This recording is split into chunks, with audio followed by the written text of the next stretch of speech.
The Christian is living in a world that's been touched by sin. Sometimes we think that the Christian and human beings have been touched by it, but it's not we alone. Paul describes how creation itself is in this agonizing groan, longing for a different day. You see, the earth was originally made perfect, made for paradise, and since then sin has come, the curse has come on vegetation and thorns and thistles, and then a universal flood with Noah. And so we've had catastrophic changes take place in the earth.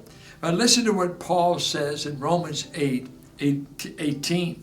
I consider that our present sufferings are not worth comparing with the glory that will be revealed in us.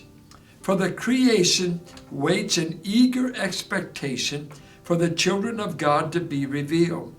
For the creation was subjected to frustration, not by its own choice, but by the will of the one who subjected it, in hope that the creation itself will be liberated from its bondage to decay and brought into the freedom and glory of the children of God. We know that the whole creation has been groaning as in the pains of childbirth. What is he saying? I heard and I read a French theologian, Frederick Godet.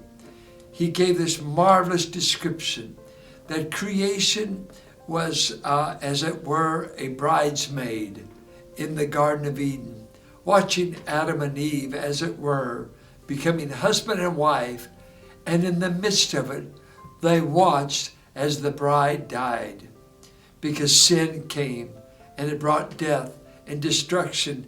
And so even the bridesmaid, she experienced the death of that early morning, as it were, of creation event.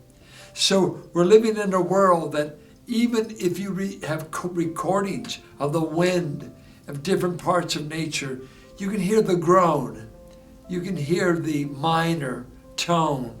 Something's not right. It's an interesting thing when you make a minor chord. All you do is drop it one note.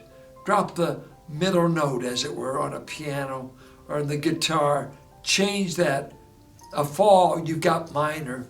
And minors are often the chord for wailing, the chord for sorrow. And so here we as Christians, we're living in a fallen world that says, I'll be so glad when the curse that's been brought on us by sin and by man is lifted away, and Christ brings about a new creation, restores the earth as it was intended. And perhaps this is what happens in the 1,000-year reign of Christ, that he will remove the curse.